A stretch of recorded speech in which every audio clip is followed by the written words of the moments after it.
오늘은 사람의 은혜, 은혜의 사람, 사람의 은혜, 은혜의 사람이라는 제목으로 함께 말씀 나누도록 하겠습니다.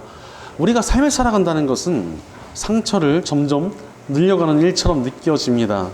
살면서 정말 많은 상처가 우리 마음속에 새겨지곤 합니다. 그런데 여러분, 이 상처를 누가 우리에게 줍니까? 90% 이상은 사람이 상처를 줍니다. 게다가 이렇게 사람에게 받는 상처들을 피할 수도 없습니다. 인간이라는 단어는 사람과 사람 사이라는 의미를 가지고 있고, 그 말처럼 우리는 사람과 사람 사이를 살아가는 존재이기 때문입니다. 그런데 사람은 모두 다 불완전한 죄인이기 때문에 서로 상처를 줄 수밖에 없습니다.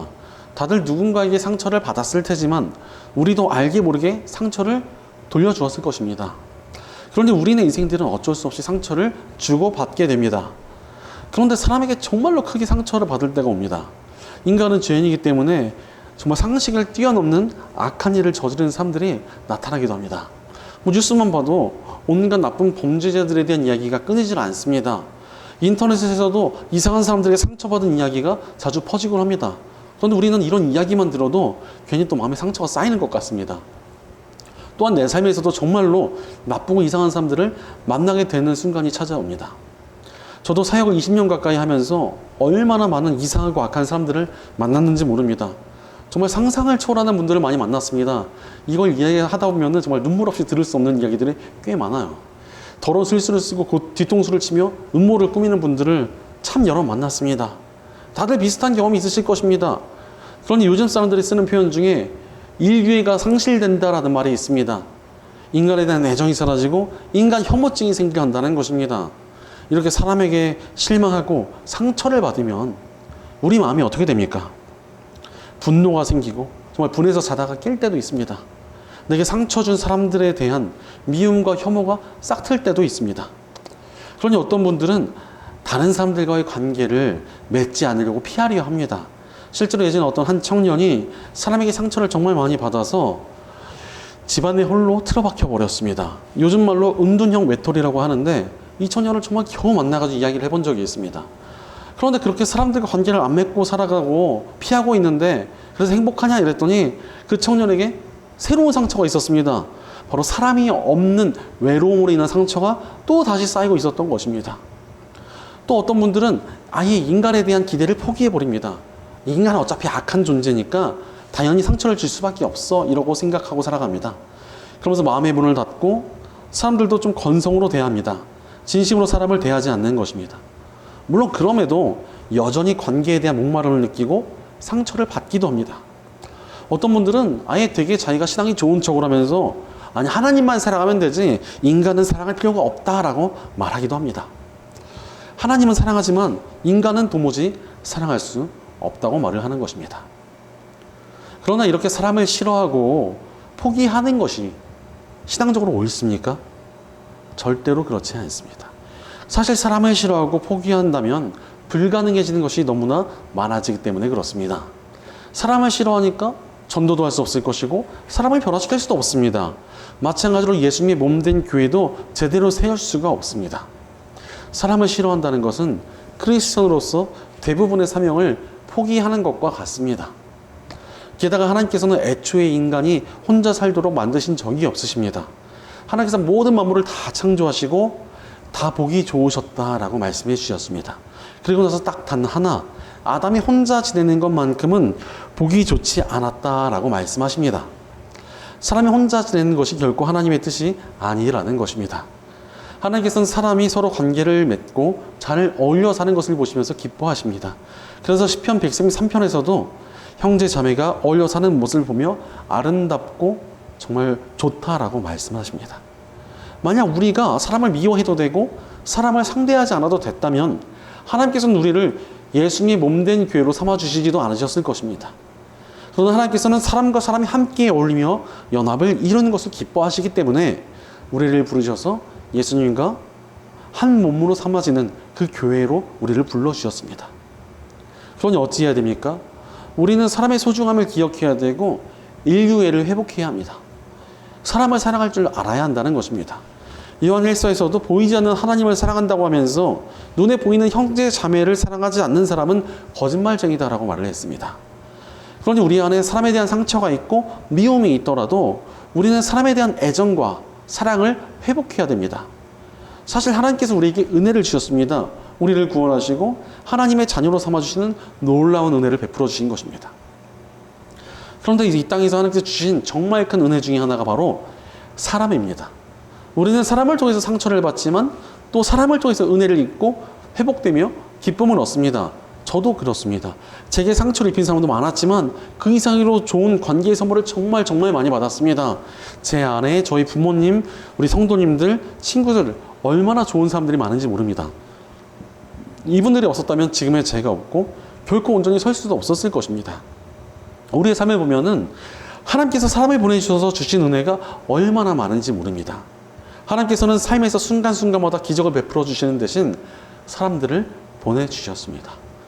우리를 위로해주는 사람들, 도움을 주는 이들, 힘이 되어준 분들, 얼마나 하나님께서 주신 만남의 축복들이 많았는지 모릅니다. 내 주변에 좋은 사람이 없다고 하는 분들도 고민해보면은 만남의 축복인 사람들이 분명히 존재한다는 것을 인정할 수밖에 없을 것입니다. 만약 아무리 생각해도 나는 만남의 축복이 없어요 이렇게 느끼시는 분들은 제게 오면 제가 정말 최선을 다해서 만남의 축복이 되어 드리겠습니다. 우리에게는 반드시 만남의 축복이 있고 하나님께서 은혜로 주신 관계들이 있습니다. 그래서 바울도 데살로니가 교회를 향한 편지를 마무리하면서 사람의 중요성에 대해 강조합니다. 이미 칭찬받고 좋은 교회라고 인정받은 데살로니가 교회가 어떻게 하면 더 좋은 공동체가 될 수 있는가에 대해서 바울은 사람이 답이다라고 제시한 것입니다. 사람과 사람 사이에서 은혜를 베푸는 사람이 되라는 것입니다. 바로 우리는 하나님께서 사람을 통하여 주신 사람의 은혜를 받은 사람들입니다.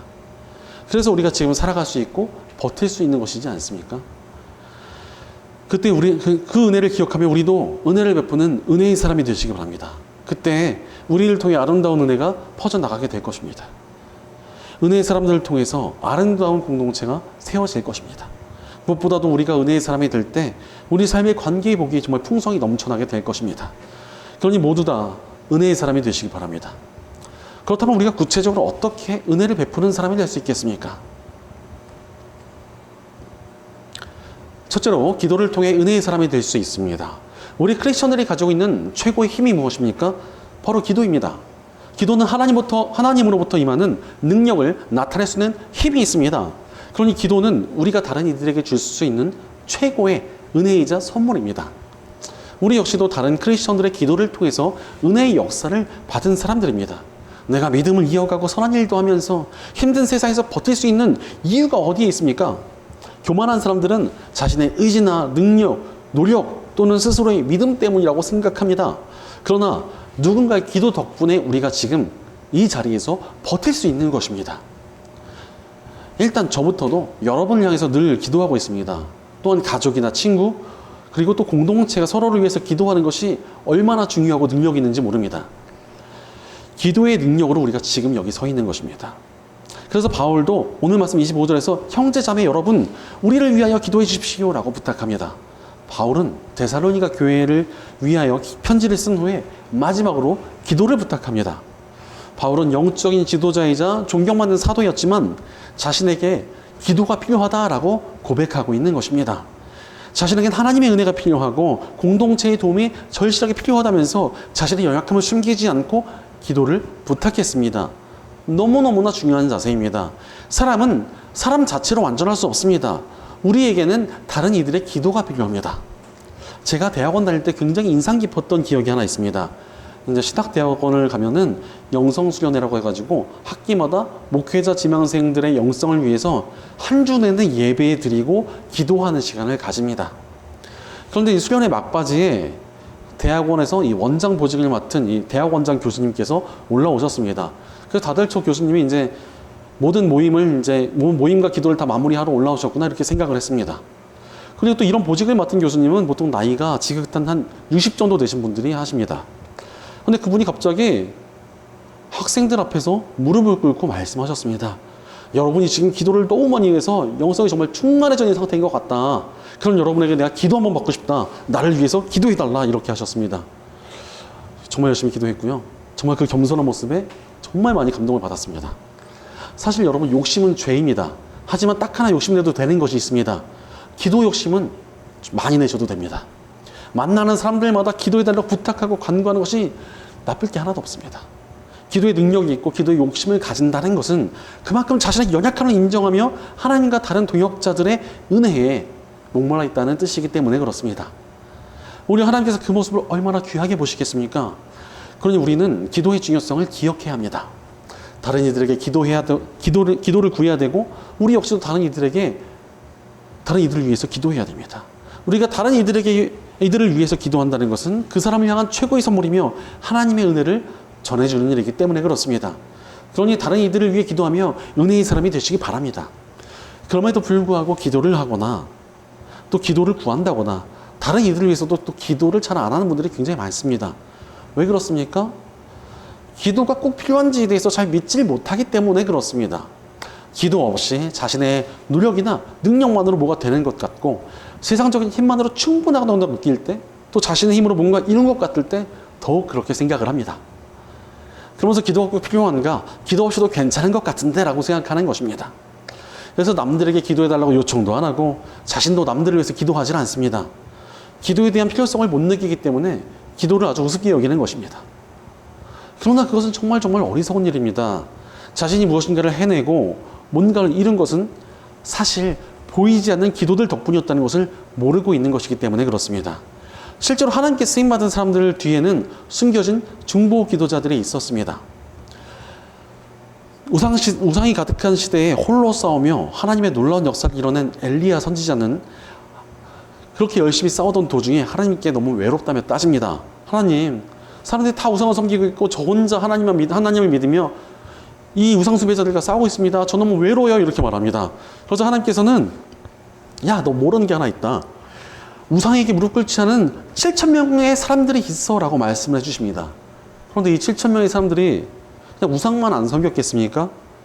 우상 숭배자들과 고독히 싸우고 있는 엘리야를 위해서 기도해 주었을 것입니다. 그러니 엘리야는 비를 멈추게 하고 불을 내리는 놀라운 기적을 나타내며 쓰임받았습니다. 이전에 한국 교회가 부흥할 때 정말 대단한 목사님들이 많이 나타나셨습니다. 어떻게 한 시대에 이렇게 귀하신 분들이 많이 나올 수 있었을까 싶을 정도로 존경스러운 목사님들이 정말 많이 계셨습니다. 그 이유가 무엇이었겠습니까? 그만큼 성도들이 열심히 중보기도를 한 덕분이었습니다. 특히 한국 사회에 무슨 문제가 있다 이러면 살아있는 기도원들마다 사람들이 새까맣게 몰려들어가지고 산이 무너지도록 기도했습니다. 그러니 자원도 없고 인구가 부족한 이 나라가 이렇게 발전한 것 아니겠습니까? 기도의 능력이 있고 기도만큼 중요한 자산이 없습니다. 저 역시도 이렇게 부족하고 추악한 죄인인 제가 목회를 하고 설교를 준비하며 묵상을 쓸 수 있는 이유는 기도에 있다고 늘 생각을 합니다. 제 능력이 아니라 저를 위해서 기도해 주시는 어머니와 제 아내 그리고 우리 성도님들 또 저를 위해서 기도해 주시는 수많은 동역자들 덕분입니다. 이 기도가 없었다면 저는 진작에 넘어지고 진작 무너졌을 것입니다. 기도만큼 큰 자산이 없습니다. 그래서 저는 가끔 너무나 마음이 아플 때가 있습니다. 정말 기도해야 될 것 같은 상황인데 기도를 안 하시는 분들이 많습니다. 정말 기도라도 좀 부탁을 하고 다녀야 될 것 같은데 그것도 안 합니다. 인생의 중대한 문제를 앞두고 있고 가족 문제가 있으며 구원해야 될 영혼이 있는데 도대체 무슨 자신감인지 기도도 안 하고 기도 부탁도 안 하는 것입니다. 그런데 또 힘들다고는 버릇처럼 굉장히 말을 많이 하고 다닙니다. 그렇게 말할 시간에 기도해야 됩니다. 또 그리고 기도를 부탁해야 됩니다. 기도의 능력이 있기 때문에 그렇습니다. 복음은 기도의 능력이 있음을 증명해 주십니다. 복음이 무엇입니까? 죄인이었던 우리를 하나님께서 십자가를 통하여 자녀로 삼아 주셨다는 것입니다. 이제 우리의 기도는 공허한 울림이 아니라 전능하신 하나님을 향한 자녀의 요청이 되었습니다. 하나님 아버지께 드리는 요청에 왜 능력이 없겠습니까? 우리 아버지께서는 정말 선하신 아버지이시므로 반드시 우리 요청을 들어주십니다. 실제로 아버지의 마음이 그렇기 때문에 그렇습니다.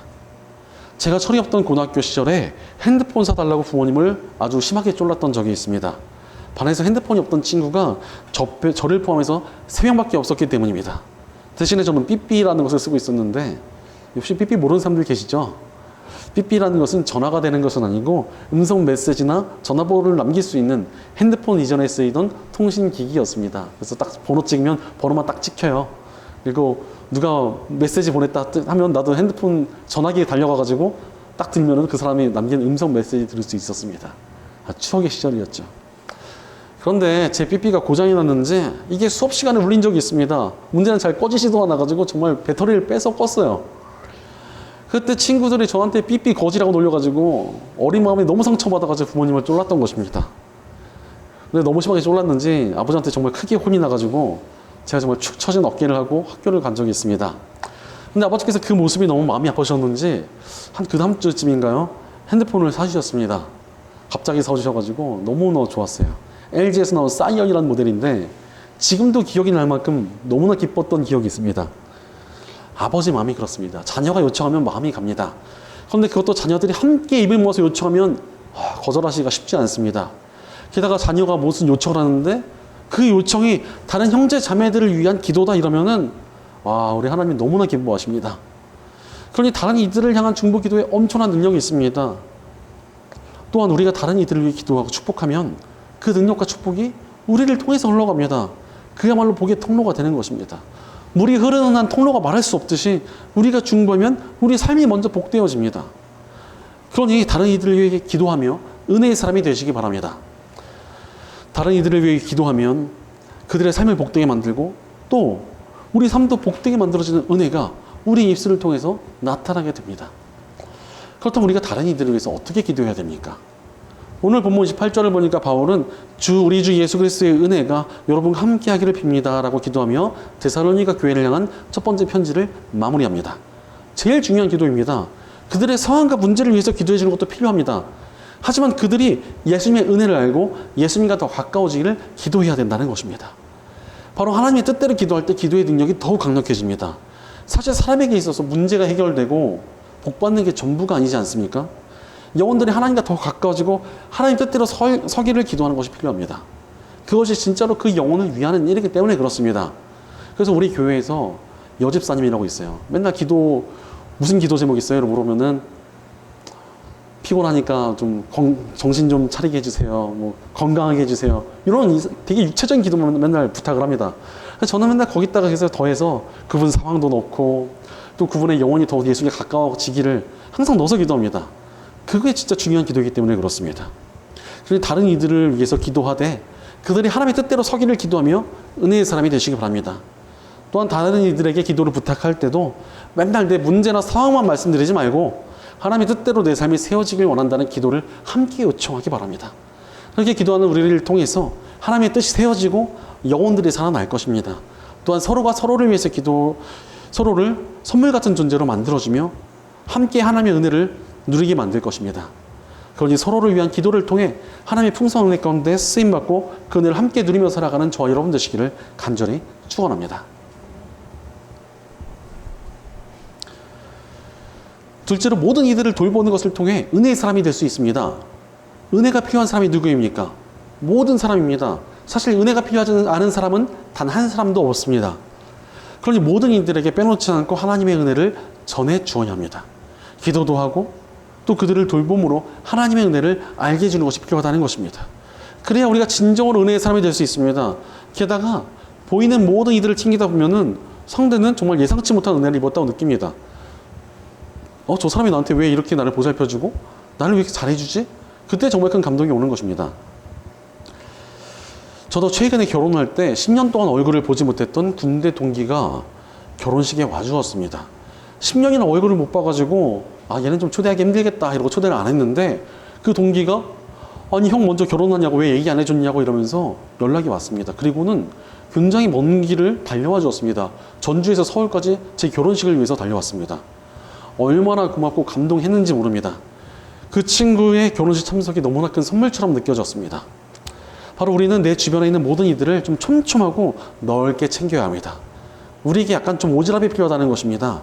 내 주변에 보이는 영혼들을 품을 수 있을 만큼 품고 또 챙겨야 한다는 것입니다. 사실 사람의 만남에는 우연이 없습니다. 하나님께서 만나게 하신 모든 영혼들이 만남의 축복이자 만남의 사명인 것입니다. 내 눈에 들어온 영혼들이 바로 나의 사명입니다. 그 사명을 감당한 만큼이 내 신앙의 실력입니다. 내 주변의 영혼들을 얼마나 섬겼는가가 우리의 신앙의 실력을 증명한다는 것입니다. 그러니 주변의 사람들을 잘 챙기며 은혜의 사람이 되시기 바랍니다. 오늘 말씀 26절에서도 바울은 거룩한 입맞춤으로 모든 믿는 사람에게 문안해 주십시오 라고 말합니다. 여기서 입맞춤은 이 시대의 풍습이었습니다. 이상한 생각하시면 안 됩니다. 지금의 시대라면 악수나 포옹 정도라고 할 수 있을 것 같습니다. 바로 아무도 빠뜨리지 말고 모두를 거룩하게 챙기라는 의미입니다.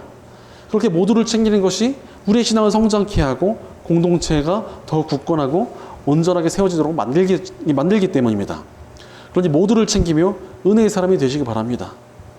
그럼에도 불구하고 모든 사람들을 챙기는 것을 엄두도 못 내는 분들이 굉장히 많습니다. 왜 그렇습니까? 좁게 있어야 편하기 때문에 그렇습니다. 잘 맞는 사람들끼리 있어야 편하지 안 맞는 사람과 있으면 불편한 게 당연한 일이지 않습니까? 그런데 모든 사람들을 챙긴다는 것은 나랑 안 맞고 내가 싫은 사람도 챙겨야 된다는 뜻입니다. 불편할 수밖에 없습니다. 그러니 모든 이들을 챙기고 싶지 않아 하는 것입니다. 하지만 끼리끼리 모이는 것은 망하는 지름길입니다. 어떤 교회를 보니까 세상 정치에 미쳤습니다. 무슨 담임 목회자의 정치 성향과 맞지 않으면은 뭐 설교 시간에도 조롱하고 사람들끼리도 서로 막 공격을 합니다. 그러면 반대쪽 성향을 가진 사람이 거길 다시 오겠습니까? 그러면 이것은 자신과 다른 성향을 가진 영혼들을 포기하는 것과 마찬가지입니다. 또한 사도행전 때 예루살렘 교회는 유대인들끼리만 서로 똘똘 뭉쳐가지고 유대인들끼리 서로 챙기고 서로 유대인들끼리만 모여 있었습니다. 이방인들을 전도하지 않고 껴주지도 않았습니다. 그러자 하나님께서는 역사적으로 전쟁을 일으키셔서 예루살렘에 있는 모든 유대인들이 다 쫓겨나게 만드십니다. 그러나 이 유대인들이 있었던 예루살렘 교회가 강제로 해체돼서 전 세계로 뻗어나갑니다. 그래서 전 세계로 복음이 퍼지기 시작했던 것입니다. 하나님께서는 끼리끼리 모이는 것을 별로 좋아하지 않으십니다. 그래서 성경적인 교회의 특징 중에 하나가 보편성입니다. 누구나 올 수 있고 누구든 품을 수 있는 공동체가 바로 교회라는 것입니다. 그래서 저도 설교할 때 웬만하면은 편이 갈릴 수 있는 정치나 사회적 이슈에 대해서 좀 자제를 많이 하는 편입니다. 모든 성향의 사람들을 품고 싶기 때문에 그렇습니다. 교회의 본질은 품는 것이고 크리스천들도 품기 시작할 때 능력이 나타나게 되어 있습니다. 복음이 이 사실을 증명합니다. 죄인이었던 우리는 예수님의 십자가 복음을 통해서 구원을 받았습니다. 우리를 구원한 복음이 또 우리에게 사명을 전해주신 것입니다. 그것도 모든 영혼을 구원할 사명을 우리 크리스천들에게 주었습니다. 우리는 모든 영혼들을 돌보아 구원할 사명을 받은 것입니다. 그렇다는 그것은 우리가 모든 영혼들을 돌보아야 하고 또 그렇게 돌볼 때 우리가 사명을 다하는 것이다 라는 의미입니다. 게다가 이렇게 사명을 다하니 하나님께서 사명자들에게 얼마나 힘을 주시겠습니까? 사실 모든 이들을 돌보다 보면은 거기서 능력이 시작될 때가 많습니다. 저는 사실 어린 시절부터 신앙생활을 하지 못하고 방황하다가 20살이 넘어서 예수님을 만나게 되었습니다. 그런데 그 계기가 되었던 것이 청년 때 나가게 되었던 교회의 한 형님이었습니다. 사실 그때 저는 믿음에 대해서 좀 반감을 가지고 있었고 사람들에게도 좀 벽을 많이 치고 있었습니다. 그러니까 교회를 나가도 사람들이 제게 잘 다가오려 하진 않았습니다. 그런데 제게 어떤 형님 한 분이 정말 너무너무 오지랖을 부리면서 정성을 다해 챙겨주셨습니다. 그래서 그분 덕분에 제가 그 교회에서 하나님을 만나게 되었고 신학교 가서 목회자까지 되었습니다. 얼마나 그분 형님을 생각하면 고맙고 정말 마음이 많이 가는지 모릅니다. 그분 덕에 제가 예수님 믿고 구원을 얻었습니다. 바로 모든 이들을 챙기는 것에서 어떠한 능력이 나타날지 우리는 모릅니다. 하나님께서 하십니다. 저도 정말 힘든 분 하나를 챙긴 적이 있었는데요. 겉보기엔 나쁜 사람이 아닌데 정말 교제를 할수록 속이 너무나 꼬여있고 피해의식도 엄청나게 심했으며 기본적인 예의도 없고 인성도 정말 별로였습니다. 또 말하다 보니까 좀 약간 화가 나는 것 같아요. 그런데 제가 그분을 챙기면서 오히려 제 안에 있는 부족한 부분을 정말 많이 발견하게 되었습니다. 그분을 챙길 때는 정말 너무 힘들었지만 정말 그분 덕분에 목회자로서 크리스천으로서 성장했습니다. 게다가 그분도 정말 많이 회복되어가지고 성장하게 되고 또 많이 나아져서 굉장히 보람찼던 기억이 있습니다. 지금 와서 생각해보면 그분이 정말 하나님의 축복이다 이런 생각이 듭니다. 실제로 우리 주변에 있는 영혼들을 챙기다 보면은 거기서 만남의 축복이 생깁니다. 맨날 내게는 만남의 축복이 없어요, 좋은 사람이 없어요 하는 분들은 주변의 사람들 한번 챙겨보십시오. 하나님께서 그것을 통해서 만남의 축복을 주십니다. 자기가 먼저 챙기다 보면 거기서 반드시 축복이 있습니다. 그렇다면 우리가 어떻게 영혼들을 챙겨야 됩니까? 걱정되시는 분들 많을 것입니다. 내게 능력이 없고 저는 그렇게 활달한 성격도 아니어서 걱정이 돼요 이렇게 말을 하는 것입니다. 하지만 오늘 말씀 27절을 보니까 바울은 나는 주님을 힘입어서 여러분에게 명합니다. 모든 믿는 사람들에게 이 편지를 읽어주십시오 라고 말합니다. 바울은 데살로니가 교회를 보살피기 위해서 데살로니가 전서라는 아름다운 편지를 적어서 보냈습니다. 바울은 글을 굉장히 잘 쓰던 사람이었기 때문에 자신이 할 수 있는 가장 좋은 방법으로 영혼들을 섬겨준 것입니다. 지금도 바울이 쓴 편지들이 많은 크리스천들에게 유익을 주고 있지 않습니까? 우리가 할 수 있는 것을 하면 됩니다. 제일 기본적으로는 중보기도가 있습니다. 기도를 못하는 크리스천은 없지 않습니까? 기도하면 됩니다. 또 그 외에도 내가 할 수 있는 것을 하면 됩니다. 예전에 제 후배 전도사님이 한 분 계셨는데 이분이 솔직히 좀 사역자로서 재능이 없었습니다. 일단 설교를 저도 좀 많이 멀었지만 이분은 정말 못합니다. 그냥 뭔 말 하는지를 모르겠어요. 발음도 너무 안 좋았습니다. 게다가 또 찬양은 음치였습니다. 들어줄 수가 없는 수준이었지요. 그런데 이분이 정말 한 가지를 잘했습니다. 바로 종이 접기를 기가 막히게 잘했습니다. 사역을 시작을 했는데 맡은 이 초등학생 아이들이랑 종이 접기를 하면서 사역을 했습니다. 이 종이 접기를 통해서 전도도 하고 종이 접기 가르쳐서 애들이랑 상담도 하고 대화도 하고 이러니까 그 맡은 부서에 부흥이 일어났습니다. 게다가 또 사랑으로 중보기도도 굉장히 열심히 했습니다. 사랑과 중보기도와 종이 접기 딱 세 가지만 가지고 교회가 대부흥을 이뤘습니다. 정말 아름답게 쓰임 받았다고 생각을 합니다. 우리도 기도하면서 내가 할 수 있는 것을 섬기면 됩니다. 그럼 우리를 통해서 하나님의 은혜가 나타나고 나의 삶이 다른 영혼들을 구하는 은혜의 선물이 될 것입니다. 그러니 내가 할 수 있는 것으로 섬기며 은혜의 사람이 되시기 바랍니다. 내게 맡기신 영혼들을 섬기며 풍성한 하나님의 은혜 가운데 쓰임받고 그 은혜를 함께 누리며 살아가는 저 여러분 되시기를 간절히 축원합니다. 사랑하는 여러분, 은혜를 주는 사람으로 살아가고 계십니까? 우리는 하나님께서 보내주신 사람들을 통해 많은 은혜를 받은 사람들입니다. 그렇게 은혜를 받은 우리가 그 은혜를 돌려줄 때 반드시 능력이 나타나게 되어 있습니다. 미국의 목회자 팀 켈러는 이렇게 말했습니다. 사람들을 제자하는 주된 방법은 공동체를 통해서 이루어진다. 은혜의 지혜 그리고 성품이 성장하는 것은 수업과 강의 그리고 대형 예배 모임 또는 고독을 통해서 일어나지 않는다. 성장은 깊은 관계와 공동체에서 일어난다. 바로 다른 영혼들을 섬기고 기도하며 공동체를 세워나갈 때 깊은 관계가 맺어지고 함께 성장하는 역사가 나타나게 된다는 것입니다. 섬기고 기도하고 공동체를 맺는 것 빼고는 사람이 성장하지 않는다는 것입니다.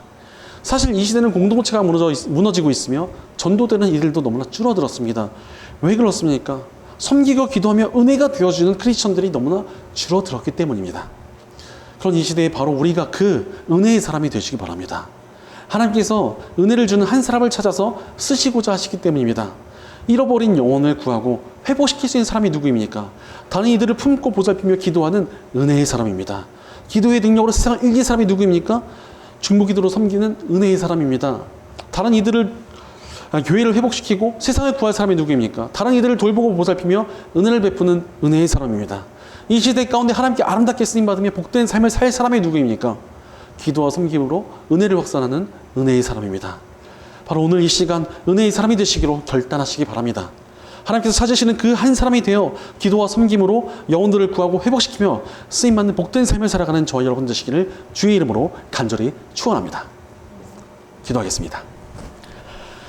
언제나 우리에게 만남의 축복을 주시고 좋은 이들을 보내주시는 하나님 감사합니다. 하나님께서 우리에게 사람을 통해 은혜를 주셨는데도 우리가 그 은혜를 잊고 살진 않았는지 우리의 삶을 돌이켜봅니다. 그러나 이제 우리가 그 은혜를 기억하며 다시 그 은혜를 흘려보내기로 결단합니다.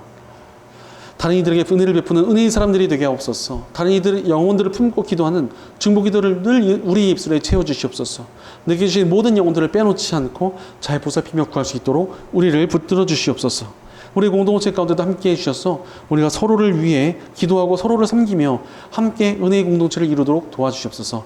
언제나 우리와 함께 하시며 은혜를 베풀어 주시는 우리 주 예수님의 이름으로 기도드립니다. 아멘.